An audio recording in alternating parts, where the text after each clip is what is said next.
அனைவருக்கும் வணக்கம். சிவாய வசி சித்தர்கள் சிந்தனை. நீங்க பார்க்க போறது பாத்தீங்க அப்படின்னா மகான் அகத்தியர் எழுதிய ஞான பாடல். இந்த ஞான பாடல்ல பாத்தீங்க அப்படின்னா நம்மளுடைய இறைத்தன்மையை பத்தி ரொம்ப அற்புதமா நம்ம முன்னோர்கள் சொல்லியிருக்காங்க. அப்படி பார்க்கும்போது இந்த பாடல் பாத்தீங்கன்னா, தான் என்ற தானே ஒன்றே தெய்வம் தகப்பனும் தாயும் அங்கே புணரும் போது நானென கருப்பிடித்து கொண்டு வந்த நாதனை என்னாலும் வணங்கி நில்லு. கோனென்ற திருடனுக்கே தெரியும் அப்பா, கோடான கோடியிலே ஒருவன் உண்டு, ஏனென்றே மனத்தாலே அறிய வேண்டும், என் மக்கா நிலைநிற்க மோட்சம்தானே. ரொம்ப அற்புதமா சொல்றாரு. தான் என்ற தானேதான் ஒன்றே தெய்வம் தகப்பனும் தாயும் அங்கே புணரும் போது. இது பாத்தீங்கன்னா ஒன்றுதான் தெய்வம். அதுதான் இந்த உலகத்தை மொத்த சிருஷ்டியும் உருவாக்கி செயல்படுத்திட்டு இருக்குது.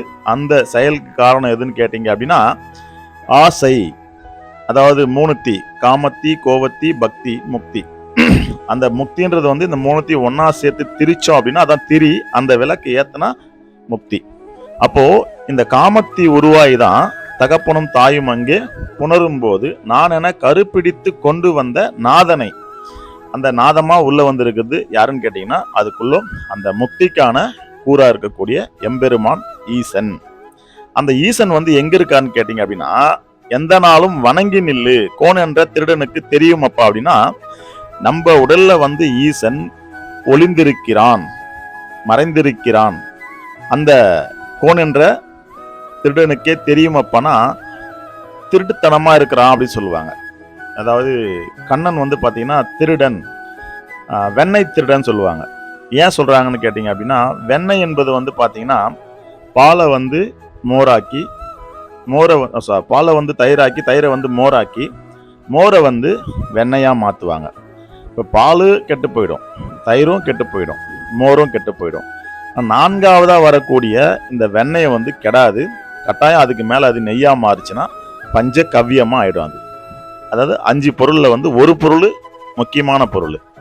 அப்ப பாலுக்கு பாத்தீங்கன்னா நிலமாகவும், தயிருக்கு பாத்தீங்கன்னா நீராகவும், மோருக்கு பாத்தீங்க அப்படின்னா காற்றாகவும், வெண்ணெய்க்கு பாத்தீங்க அப்படின்னா ஆகாயமாகவும், நெய்க்கு பாத்தீங்கன்னா நெருப்பாகவும் ஈசனாகவும் நம்ம பார்க்க முடியும். ஒரு 5 விதமான பொருளை பசு நமக்கு கொடுக்குது அப்படின்னா அதுதான் பஞ்சகவ்யம். இந்த பஞ்சகவ்யத்துல ஈசன் பாத்தீங்கன்னா அந்த நெய்யா இருக்கிறாரு. ஆனா அது பாலா இருக்குது வரைக்கும் நம்ம தெரியறது இல்ல, மோரா இருக்குமோ தெரியறது இல்ல, தயிரா இருக்குமோ தெரியறது இல்ல, வெண்ணையா இருக்குமோ தெரியறது இல்ல. ஆனா வெண்ணையை கடைஞ்சிங்க அப்படின்னா நெய்யா வரும்போதுதான் ஈசன் தீயா இருக்கிறாருன்றது தெரியுன்ற மாதிரி தனக்குள்ள இந்த நிகழ்வு நடக்குது. ஒரு மனிதனுக்குள்ள ஈசன் இருக்கிறார். அதை நீங்க ஏத்துக்கிட்டாலும் ஏத்துக்காட்டி போனாலும் பால் இருக்குதுன்றது உண்மை, அதுக்குள்ள நெய் இருக்குதுன்றது உண்மை. அந்த மாதிரி ஒரு மனிதனுக்குள்ள ஈசன் இல்ல இருக்குன்னு நீங்க என்னதான் தர்க்கம் வாதம் பிரதிவாதம் பண்ணி என்னதான் விஷயத்தை நீங்க முன்வைத்தாலும் உள்ள ஈசன் கோனா இருக்கிறான். கோன் என்ற திருடனுக்கே தெரியும் அப்பா, கோடான கோடியிலே ஒருவன் உண்டு. அதாவது இதை அறிஞ்சுக்கிறவங்க தான் இந்த சித்தர்கள். சித்தர்கள் யாருன்னு கேட்டீங்கன்னா, மனிதனா பிறந்து வளரும் காலத்துல பாத்தீங்கன்னா இறைவனை நோக்கி தவம் இருந்து அந்த தவத்தின் வெளிப்பாடா தன்னை அறிஞ்சுக்கணவங்க. இந்த லிங்க வழிபாடு எதற்கு அப்படின்றத தேர்ந்தவங்க. அதான் சொல்றாங்க, ஏனென்றே மனத்தாலே அறிய வேண்டும், என் மக்கள் நிலைநிற்க மோட்சம் தானே. இந்த ஏனென்ற மனத்தாலே அறியுங்கன்றாங்க.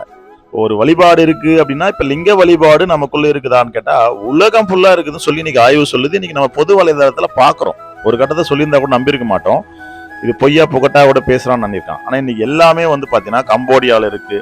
அதே மாதிரி பாத்தீங்கன்னா நம்ம வெளிநாடுகள்ல இருக்கக்கூடிய நிறைய இந்த பாண்டிய மன்னர்கள் படையெடுத்து போனாங்க இல்லையா, மலேசியா, சிங்கப்பூர், ஸ்ரீலங்கா, பிளஸ் பாத்தீங்கன்னா நம்மளுடைய ஜப்பான், சைனா, சீனா சொல்லக்கூடிய நாடுகளை தாண்டி இந்த ஐஸ் கண்ட்ரியை தவிர்த்து மற்ற நிறைய இடத்துல பாத்தீங்கன்னா லிங்கம் இருக்கிறதாகவும் அந்த லிங்க வழிபாடு இருந்ததாகவும் ஒரு கதை இருக்கு. அது என்ன அப்படின்னு கேட்டீங்கன்னா, அந்த லிங்க வழிபாடு ஏன் எதுக்குன்றத நீங்க மனத்தாலே அறிய வேண்டும். அறிஞ்சிட்டீங்க அப்படின்னா என் மக்கள் நிலை நிற்க மோட்சம்தானே. அந்த லிங்கம் எதுக்குன்றது நீங்க தெரிஞ்சுக்கோ. அந்த லிங்கத்தை நீ எப்படி அடையணும்ன்ற முயற்சி நல்ல குருவிடம் சென்று கத்துக்கோ. கத்துக்கிட்டீங்கன்னா அதுல போய் நின்றுனா உனக்கு மோட்சம் கிடைக்கும். அந்த மோட்சம் தான் பாத்தீங்கன்னா முக்தி. இந்த தகப்பனும் தாயும் அங்கே புணரும் போது இருந்த தீ காமத்தீயா இருந்து அது கோவத்தீயா ஆகி அது பக்தியா மாறி முக்தியா போயிடும் அப்படின்றாங்க. ஆனால் இந்த பாடல் வாயிலாக நம்ம தெரியப்படுத்துகிற விஷயம், இறைத்தன்மை உண்மை என்பதை உணரும் மனிதருக்கு கட்டாயம் அது நடக்கும் என்பதுதான். நன்றி. சித்தம் சிவமாகட்டும்.